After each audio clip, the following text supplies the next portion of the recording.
La arquitectura está considerada la reunión de todas las artes. También en época contemporánea, en nuestros días, hay muchos arquitectos trabajando con fines artísticos. Hoy en Medio Punto vamos a hablar de arquitectos contemporáneos. Medio Punto, un podcast de historia del arte y cultura visual con Paloma Martín Esperanza y David Moriente.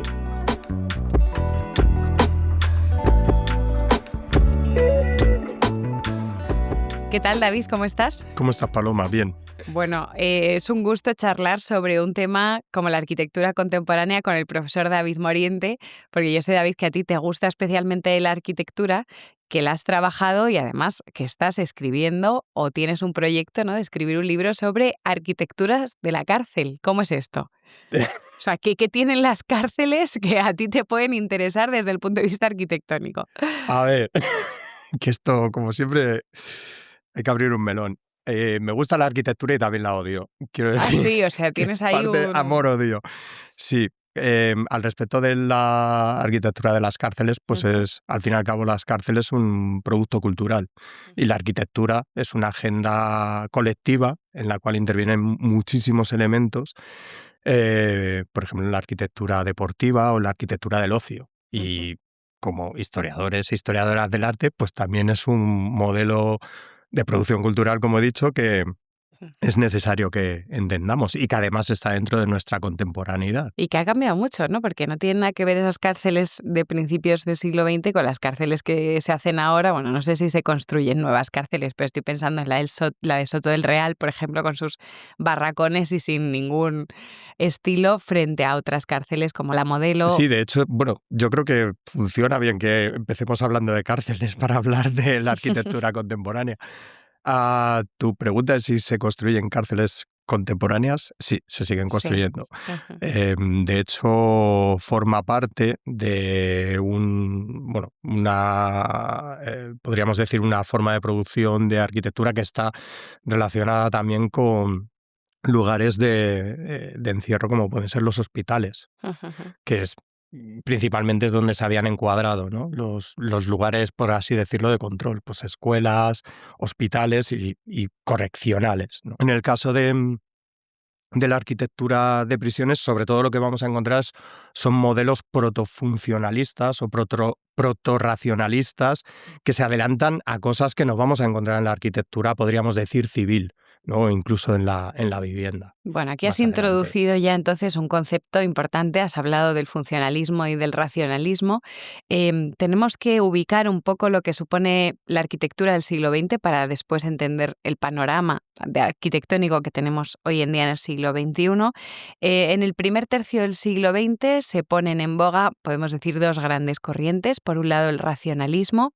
El gran divulgador del racionalismo será Le Corbusier. Ahora comentamos un poco quién es este señor y ya sé que a ti no te gusta mucho, pero a mí, por ejemplo, sí. Y después hablaremos del organicismo, que es la segunda corriente.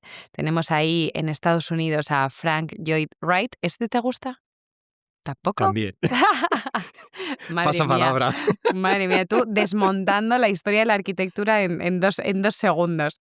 Bueno, entonces esas dos corrientes, de alguna manera, son las que hemos ido heredando en las generaciones siguientes y hoy en día nos situaríamos un poco en una vuelta a modelos racionalistas, pero también organicistas, ¿no? Un poco de mezcolanza, cierto futurismo. Estoy pensando en Zaha Hadid, por ejemplo, de la que luego hablamos también, y un pues ese sistema mixto, heredero un poco de la arquitectura de los años 80, de la arquitectura pues de casi la necesidad de construir a lo grande para dar cabida en las ciudades a toda esa inmigración que llega desde de los pueblos, ¿no? Principalmente en Madrid. Pues estoy pensando en esos edificios Colmena, que por ejemplo tenemos en la M30. Esto lo ha estudiado muy bien mi amiga Teresa Larumbe, de la Universidad de Navarra, que estudió precisamente arquitectura de los años 80, que es muy extraña. Y hoy en día estamos en un panorama, pues también muy interesante, ¿no? Pero por un lado tenemos a los grandes arquitectos haciendo proyectos muy innovadores y luego tenemos arquitectura civil, esa arquitectura en la que vivimos todos, donde predominan las llamadas casas cebras. Entonces, para entender por qué hoy en día se construyen barrios donde solamente vemos casas en blanco y negro. Yo vivo en una de esas casas, todo es un mundo blanco y negro. Vamos a hablar de los principios de la arquitectura contemporánea, ¿te parece? Me parece muy bien. Venga, pues vamos a ello. Antecedentes de racionalismo y organicismo. Podríamos citar la arquitectura del siglo XIX con los 3 grandes movimientos: historicismos, arquitectura del hierro y del cristal, y finalmente el modernismo. Después hablaremos de la Escuela de Chicago. ¿Qué me cuentas de estos 3 movimientos, estos 3 hitos de la arquitectura del XIX? ¿Qué tienen de particular? Vale, como lo que nos vamos a encontrar a finales del siglo XIX es un agotamiento de las formas. Principalmente. Tú lo has definido muy bien. Los historicismos lo que hacen es recoger, podríamos decir, la gramática de los estilos y los componentes de esos mismos estilos, pues columnas, arcos, bóvedas, etcétera, etcétera, que se van combinando y permutando de diferentes formas. ¿Qué ocurre? Que llega un momento en el cual o adornas mucho o adornas poco o utilizas determinados elementos que se supone que tienen una base tectónica, es decir, que mantienen el edificio de manera ornamental y viceversa. A mediados del 19 encontramos, gracias al proceso exponencial que trae consigo la revolución industrial, esta nueva arquitectura. Esta nueva arquitectura lo que está obedeciendo es a una serie o está respondiendo a una serie de necesidades que tienen las nuevas ciudades, que están creciendo enormemente a través precisamente del ferrocarril. ¿Qué nos vamos a encontrar? Infraestructuras en puentes y sobre todo un tipo de edificio que es inédito, que es el de la estación. La estación, que además en París todavía tenemos estas gares, ¿no?, en forma de cilíndrico o semicilindro, lo que hacen es recoger unas necesidades para las nuevas ciudades. Bueno, en Madrid también, porque claro, lo que queda de la estación de Atocha y, por ejemplo, la otra, la de Príncipe Pío. Esa sí y Delicias. Y Delicias. Todavía Príncipe Pío es convertida en un centro comercial, ¿no? Pero mantiene esa estructura decimonónica del hierro. Claro, porque ¿qué supone la introducción del hierro en la arquitectura? Esto lo cambia todo, ¿no? Claro, la introducción del hierro lo que trae la posibilidad es de utilizar módulos estándares, ¿no? Módulos seriados, es decir, pues lo que llamamos un mecano. Entonces se puede construir muchísimo más rápido. ¿Qué duda cabe? Que a finales del 19 y principios del 20 se va a introducir un nuevo elemento material que ya habían trabajado los romanos, como es el hormigón. Maravilla, el hormigón armado. O sea, el hormigón armado. Lo amo. El hormigón armado es el que va a dar podríamos dar una vuelta de tuerca a este tipo de arquitectura industrializada y seriada, y ahí es donde va a entrar la arquitectura moderna, pues con Le Corbusier o, por ejemplo, con Mies van der Rohe. Eso por un lado, pero hay otra cuestión, en términos, podríamos decir, formales, no tanto de conceptuales, en el cual hay una necesidad por abandonar el ornamento, ¿no? De hecho, está este libro, ahora no recuerdo si es de Hoffman, el de Ornamento y Delito, ¿no?, que se refiere a la arquitectura, precisamente, de decir, hay que limpiarla. Sí, un poco lo que dice Loos, ¿no? Que eso. Hay que eliminar. Había dicho Hoffman, no, Hoffman no. Hay que eliminar los ornamentos. El ornamento es malo. Pero claro, ahí ya nos estamos yendo, ¿no?, a esa cronología. Claro, ya ahí en ya el empezamos. 20. Claro, estamos empezando. Todavía no se han convocado los CIAM, que es en 1912, que son los Congresos Internacionales para la Arquitectura Moderna, que ahí Le Corbusier va a desempeñar un papel fundamental. Pero sobre todo lo que quería comentar es que en este punto de bisagra, por así decirlo, casi, ¿no?, de fin de siglo, encontramos por un lado el secesionismo vienés, que también puja por una limpieza de las formas, en lo que se llama en arquitectura los volúmenes sinceros, que terminará derivando en esta arquitectura de caja y prismática que es la arquitectura moderna, pues por ejemplo con Olbrich, ¿no? Muy relacionado con Olbrich estará el pintor Gustav Klimt, por ejemplo, es de esta época y estamos hablando de fin de siglo.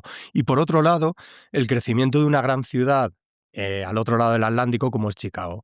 En Chicago es donde se desarrollan los primeros rascacielos. Gracias. Que hoy en día nos parecen bajitos. Claro, gracias, por un lado, a la arquitectura a toda la tradición de la arquitectura del hierro, y por otro, a la aparición de un elemento fundamental que es el ascensor hidráulico.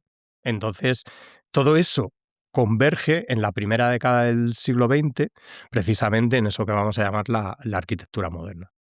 Cuando llegamos ya a la arquitectura moderna y hablamos del racionalismo, tenemos que citar indudablemente la importancia que tiene Walter Gropius y sobre todo su escuela, la Casa de la Arquitectura, que denominamos la Bauhaus. ¿Qué es esto de la Bauhaus y cómo cambia por completo el panorama, ¿no? Porque empiezan a utilizar una serie de materiales que hasta la fecha no se habían utilizado. Tú has citado ya el hormigón, que como bien sabemos lo utilizaban los romanos. Por cierto, que esto es un dato técnico, el hormigón romano, que llamamos opus caementicum, tenía mayor durabilidad que el hormigón que se utiliza hoy en día. Y eso en gran medida era gracias a la utilización de agua salada. O sea, que es que los romanos hacían un hormigón mejor que el hormigón que se usa hoy.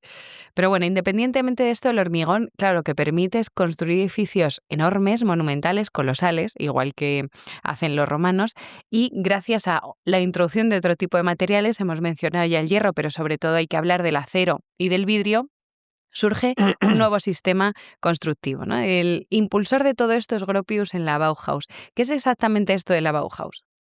Bueno, pues la Bauhaus supuso un antes y un después no solamente en la producción arquitectónica, sino también en el propio diseño. Dentro del contexto de la República de Weimar, entre guerras, pues trajo consigo la idea del diseño integral. Uh-huh. En arquitectura, no solamente la construcción del edificio, que el edificio obedeciera una serie de funciones específicas, ¿no? De ahí esta idea de Louis Sullivan, ¿no? De la forma es la función. En el caso de la Bauhaus, además, nos encontramos algo que aquí en Madrid lo podemos encontrar en el edificio Capitol, es esta idea del diseño integral, ¿no? No solamente el edificio, sino el mobiliario, la decoración, todo lo que va a tener que ver precisamente con la habitabilidad de ese Eso ya de edificio. alguna manera el modernismo Sí, lo había sí, introducido, claro. ¿no? Porque si pensamos en las casas de Gaudí, Por ejemplo, claramente es un sentido muy orgánico, ¿no? En cuanto al diseño interior y el diseño exterior. Pero claro, aquí prima la función, ¿no? Que esta es la particularidad de la arquitectura moderna, la adaptación de técnicas modernas y de materiales renovados a las necesidades funcionales del ser humano. Y las necesidades funcionales del ser humano en el siglo XX no son las mismas, desde luego, que en los siglos anteriores, ¿no? Entonces, la casa se va a convertir en una especie de máquina para vivir. Y quien dice esto, pues no es ni más ni menos que Le Corbusier, que es este arquitecto francés que se convierte en el gran divulgador de la corriente racionalista, del racionalismo, y que lleva a la práctica todo lo que se ha experimentado en la Bauhaus, digamos que lo internacionaliza, porque claro, la Bauhaus se funda en 1919 como una especie de escuela, ¿no? Donde incluso pueden vivir los estudiantes de arquitectura. Lo interesante del edificio, de ese edificio de la Bauhaus, es que se eliminan, ¿no?, las paredes. Por primera vez vemos cómo priman los espacios abiertos, algo que hoy en día para cualquier arquitecto es necesario, ¿no? Estamos en un mundo de grandes ventanales, cada vez más, ¿no?, de vanos, de eliminación de paredes. Todo esto ya lo propone la Bauhaus. Pero será Le Corbusier quien lleve esto, ¿no? Bueno, no vamos a decir al extremo, sino a un sentido pleno, el racionalismo. un poco al extremo también, ¿eh? O un poco al extremo. Venga, vamos a Sí. hablar ya de Charles-Édouard Jeanneret, que es el nombre de Jeanneret Gris, Jeanneret Gris, que se Le note que Corbu, sabemos francés, que es Le el Corbu, nombre de Le Corbusier, que el es como cuervo. le conocemos en la historiografía. Bueno, él plantea un orden armónico de la arquitectura. A mí esto siempre me ha parecido muy interesante, ¿no? Como especialista en arte antiguo, pues a mí me gusta Le Corbusier porque vuelve a los presupuestos de la arquitectura Vuelve a romana. Vitruvio. Vuelve a Vitruvio, al orden, a la simetría, a la proporción, ¿no? ¿Qué cosas podemos decir que sean, bueno, pues los grandes temas, ¿no? O las grandes propuestas de Le Corbusier que le han hecho tan famoso y tan imprescindible en la historia de la arquitectura actual, ¿no? Moderna. Sí, Le Corbusier, que, bueno, nace suizo, luego se naturaliza como francés. Él tiene una primera etapa pues que está sobre todo encaminada a construir viviendas. Por lo tanto, hay una formación inicial que tú bien has dicho al hablar de la vivienda, evidentemente, donde Le Corbusier presenta todo su pensamiento en la Ville Savoye, ¿no? Que es Villa Saboya, como se traduce normalmente La en los máquina, ahí manuales. vemos claramente La esta idea máquina d'habiter, eso ¿no? es, La la máquina máquina de para vivir. vivir. En el caso de Le Corbusier, él escribió muchísimo.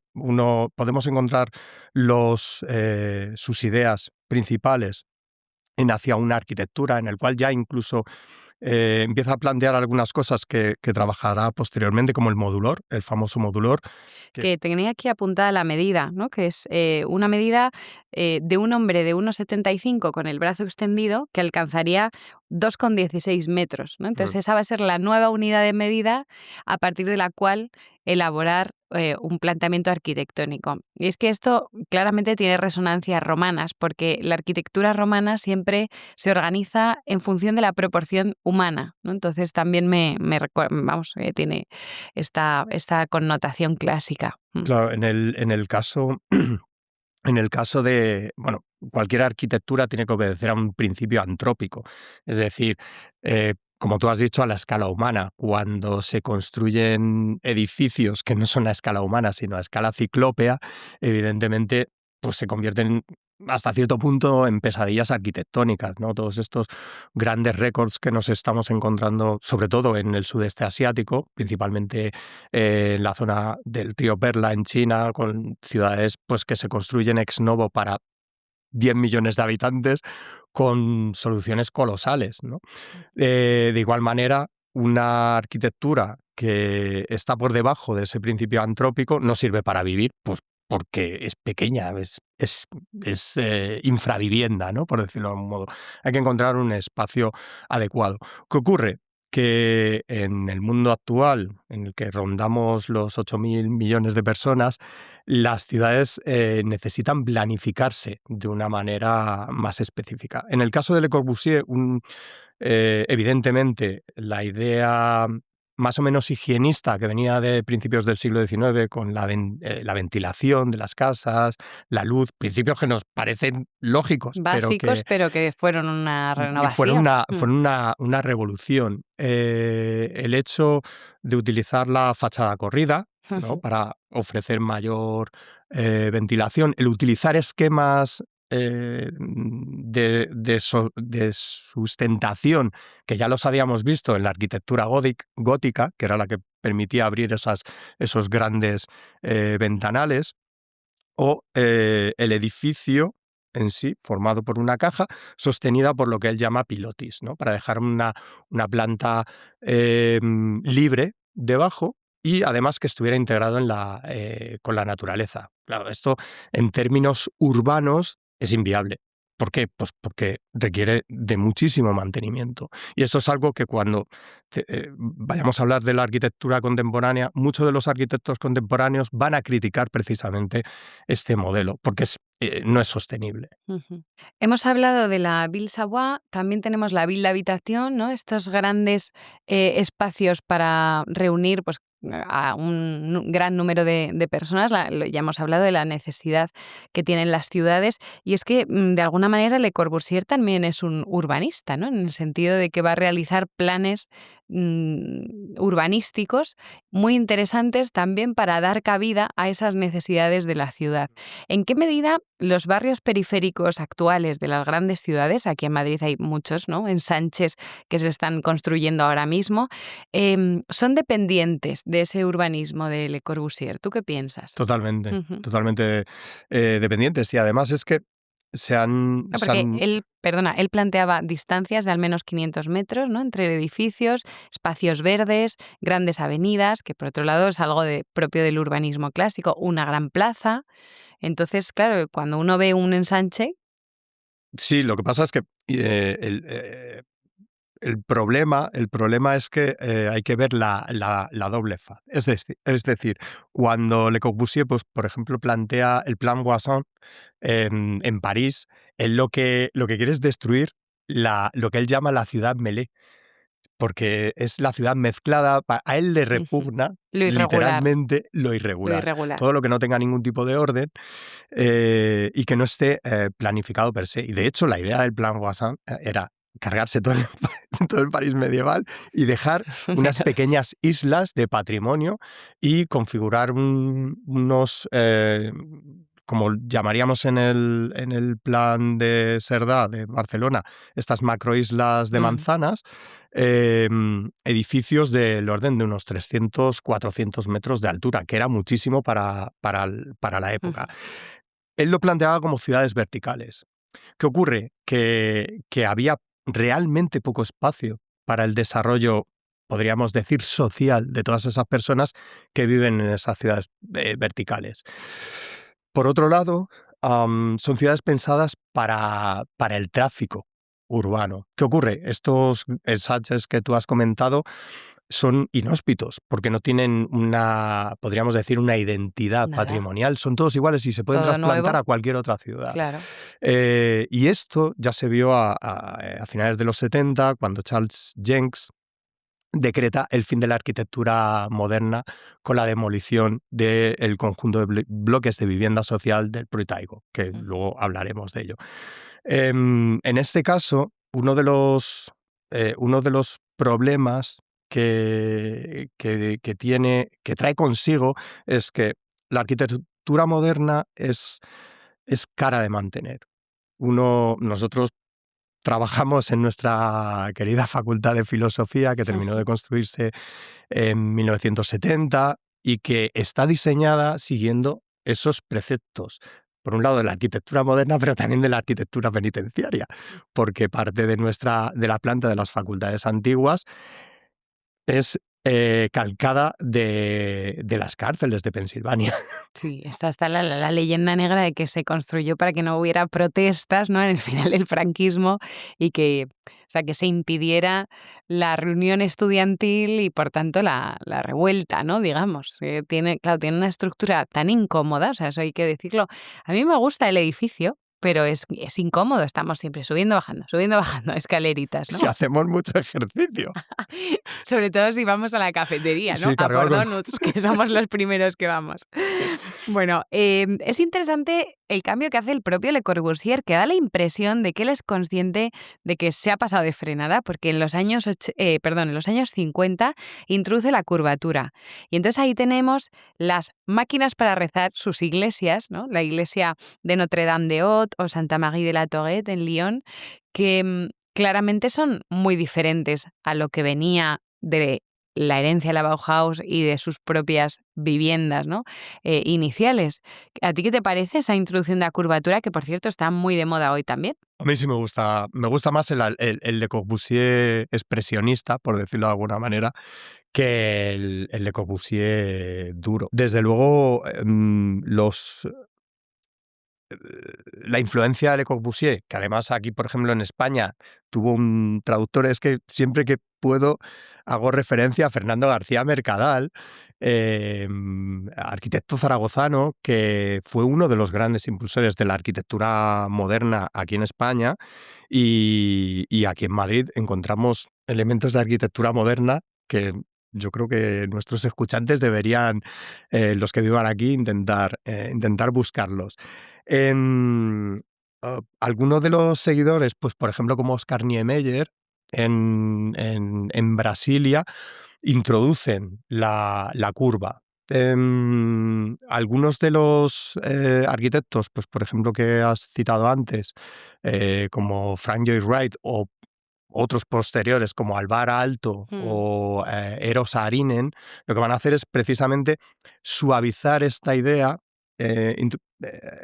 relacionada todavía con la funcionalidad, pero en lugar de acudir a estas formas prismáticas tan duras, que al fin y al cabo quedan sobre todo en los rascacielos, que son grandes voy a utilizar la palabra mazacote, ¿no? Porque a pesar de que se utilice muchísimo cristal, pues, por ejemplo, en edificios como los de Mies van der Rohe, ¿no? Que suelen ser bastante ligeros, aún así son un poco duros a la vista. Y entonces la introducción de la curva, empezando por el propio Le Corbusier, lo que va a hacer es suavizar precisamente esa visión, ¿no?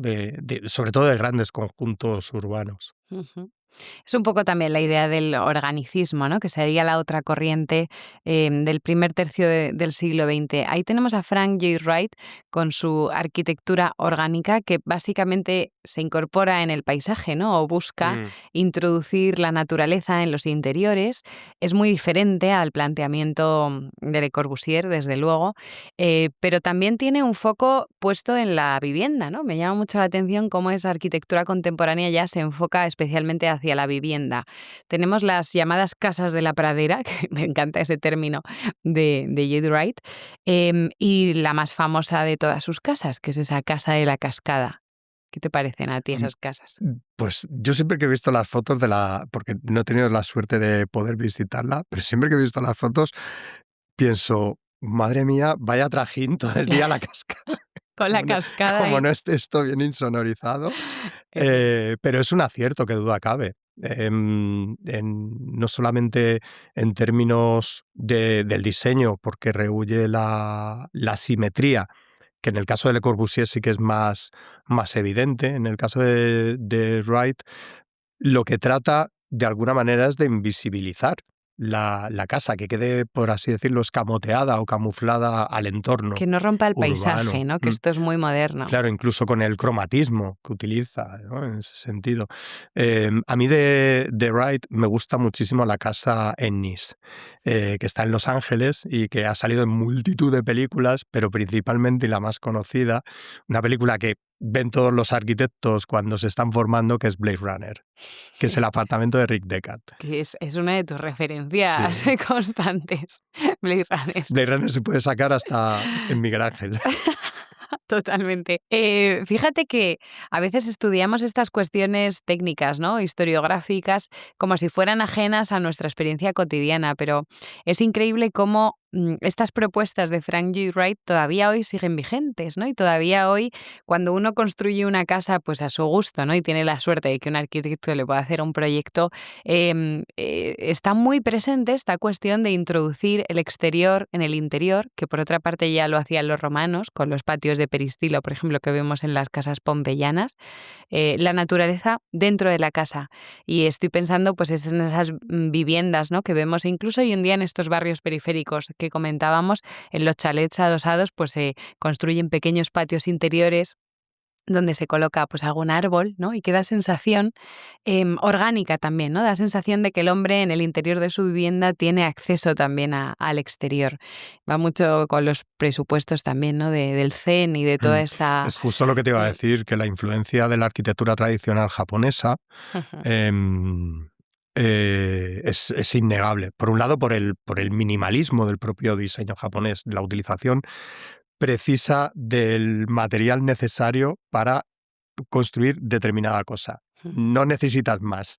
Qué duda cabe que también se utiliza decoración, pero por ejemplo la planta libre la encontramos en Japón pues alrededor del siglo XII o incluso antes, ¿no? Por ejemplo, la integración de la naturaleza, eso lo encontramos en la casa tradicional japonesa, en las gunkan, que parte...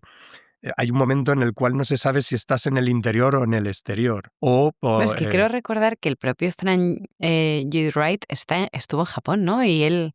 ¿O esto me lo estoy inventando? Es que me suena que la estancia... Yo no lo sé ahora mismo a ciencia cierta, pero a mí no me suena esta cuestión del viaje a Japón. Ahora mismo no lo tengo en mente. Ten en cuenta que muchos arquitectos occidentales, a partir de los años 50, sobre todo debido al protectorado de Estados Unidos sobre Japón, que de eso ya estuvimos hablando en otro episodio, muchos viajan a Japón y se dejan permear precisamente de ese diseño, porque además es que cuando estamos hablando de mobiliario japonés, el adjetivo que viene a la mente es el de minimalista. O sea, Totalmente, claro. y que es Y una hoy en día tendencia que, estamos en esa claro, tendencia. es una tendencia bien identificada no solamente en diseño como en arquitectura, como además en arte contemporáneo. Sí, totalmente.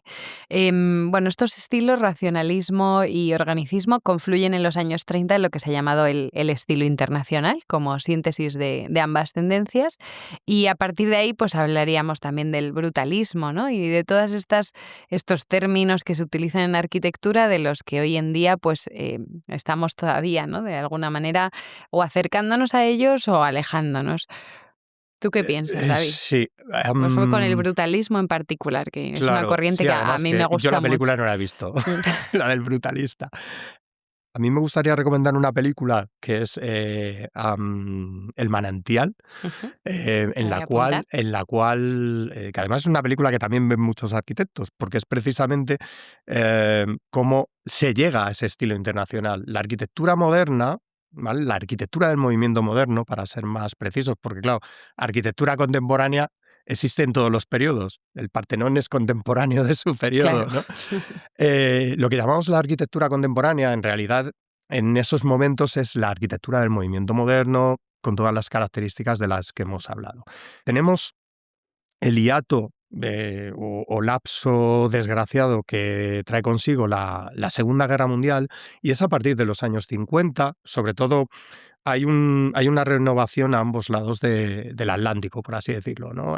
Por un lado, en la costa este de Estados Unidos, lo que vemos son la continuación de los sistemas urbanísticos de los rascacielos, el suelo es muy caro, etcétera, etcétera, construcción de infraestructuras. A este lado del Atlántico, en la reconstrucción europea, pues lo que vemos precisamente son nuevas, por así decirlo, nuevas experiencias en términos arquitectónicos. Qué duda cabe que el brutalismo, que además está mal traducido porque debería ser feísmo, ¿no? Porque viene de brut, que es feo. No de bruto, Claro, exactamente.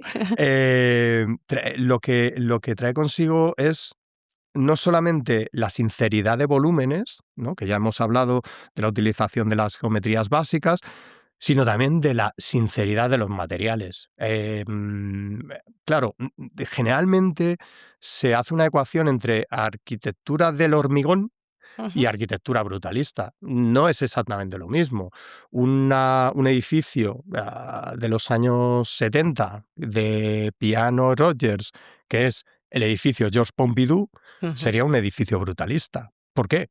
Porque tiene los materiales al exterior, hasta las conducciones del agua, la calefacción, etcétera, etcétera. Chulísima, a mí me Que encanta. además, claro, ah, en este periodo que va de los años 50 a los años 70, sí, hacia los años 70, lo que vemos de manera paralela que ocurre con la pintura, ¿no? Ujú. Que pasamos del expresionismo abstracto a la abstracción postpictórica, la pintura minimalista, etcétera, etcétera. En la arquitectura ocurre algo parecido. De igual manera que había sucedido a finales del 19, y es que se van sucediendo cada vez más rápido las experiencias, las experimentaciones en los estilos, y claro, llegamos a un momento en el cual conviven, por un lado, lo que se llama la arquitectura parlante, ¿no? Ya sabes que Robert Venturi Ujú. escribe el famoso libro de Learning from Las Vegas, ¿no? Aprendiendo de Las Vegas,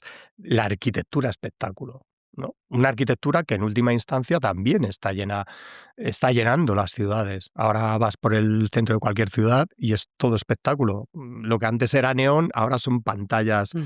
LED Sí, que ya es con que vídeos, resulta ya etcétera, hasta etcétera. agobiante, ¿no? Tanta. Por otro lado, lo que se ha denominado el high-tech, Mm. ¿no? Por otro lado, lo Ahí que se estaría Zaha Hadid, ¿no? Un Claro, poco en ahí el estaría, por high-tech. ejemplo, Zaha Hadid o incluso el propio edificio que hemos citado Sí. del Pompidou. Es de Renzo Piano y Richard Rodgers. Richard Rogers. Ujú. Em, Que fue, un bombazo en su época y sigue siendo sí, o supermoderno. sea, Es que es a mí una es es un una edificio que pasada. me encanta. Ojo que no exento de polémica, Ya, porque se ya. tiraron el edificio del Museo Georges Pompidou está en una zona de Les Halles, en el cual se tiraron muchísimos edificios, que duda cabe que con un valor patrimonial y arquitectónico un poco bajo, pero aún así eran del siglo XVII y XVIII. Ya, claro. Allí estuvo Gordon Matta Clark, un artista muy, muy, muy interesante, que estuvo trabajando entre los años 60 y 70 y aprovechando esas ruinas, ¿no? Y era una forma, bueno, pues también de aprovechar, ya que lo van a tirar, pues utilizo estas ruinas en mi propio trabajo. Lo que vemos es que del tronco común de la arquitectura del movimiento moderno empiezan a desplegarse como toda una suerte de spin-off, ¿no? o de variaciones o de dialectos de arquitectura, que, por ejemplo, en el caso de la arquitectura de la posmodernidad, pues llegará, por ejemplo, el caso de Frank Gehry, que ha muerto el 5 de diciembre del año pasado, pues llegará al concepto de arquitectura deconstructiva, ¿no? En el cual pues, se da la vuelta a todos los conceptos que habíamos tenido en mente de esta arquitectura moderna. Bueno, han salido varios nombres ya de arquitectos contemporáneos, ¿no? Muchos de ellos pues, ganadores de ese premio Pritzker, que es el más importante de los premios en arquitectura. De los que han trabajado en España, pues quizás habría que señalar a Frank Gehry, que ya le has mencionado tú, ¿no? El arquitecto del Guggenheim y de la bodega, famosa bodega, ¿es del Marqués de Riscal? Entonces hemos mencionado a Frank Gehry, que es el autor del Guggenheim de Bilbao. Norman Foster, por cierto, investido doctor honoris causa por nuestra universidad en el curso 2025-2026. Yo estuve en la ceremonia doctor honoris causa y fue muy emocionante, la Yo verdad. no, porque tenía clase. No, es que, vamos a ver, yo también tenía clase, pero fui a la ceremonia. Lo primero porque me hacía mucha ilusión ponerme el traje académico. A mí no. Pero aparte, a ti no. Pero aparte porque a mí me gusta mucho el trabajo de Foster, que además está trabajando ahora en el Museo del Prado haciendo la renovación del Palacio del Buen Retiro. Y por supuesto, no ha salido, pero quizás para otro episodio, Ricardo Bofill. Ricardo Bofill me parece nuestro gran genio. A mí me gusta mucho. Yo he tenido la suerte de ver Walden 7 y es una maravilla, es una maravilla. De todos los arquitectos... Es una ciudad vertical, pero no como las que quería hacer Le Corbusier, ojo. Sino real, sí, ¿no? Sí, sí. De todos estos arquitectos contemporáneos que están trabajando ahora o que, bueno, quizás ya han fallecido, como en el caso de Gehry o de Bofill, pero ¿cuál es tu favorito? Por ejemplo, Zaha Hadid es muy interesante, ¿no? Y siempre sus proyectos decía que eran diseños que no se podían construir, pero a mí no me termina de encantar. No sé... A ver, Zaha Hadid funciona mejor sobre el papel sí. que en la construcción. ¿Cuál sería entonces de todos estos el que dices, pues yo si me tengo que quedar solamente con un arquitecto para que construya mi casa, me quedo con él? Pues pero aquí tiraría para la tierra. O Moneo o Alejandro Zaera, que me gustan mucho. Pero a Rafael Moneo también otro genio. No, en el caso de esto que muy acertadamente muchos críticos de la arquitectura, entre ellos Charles Jencks, que ya os digo que decretó el fin de la arquitectura moderna, él se acuñó el término de architect star, ¿no? Esta cosa de arquitecto estrella, arquitectura espectáculo, que qué duda cabe, algunos de estos arquitectos, pues por ejemplo como Rem Koolhaas y su estudio Office for Metropolitan Architecture, están construyendo muchísimos proyectos a lo largo de todo el mundo.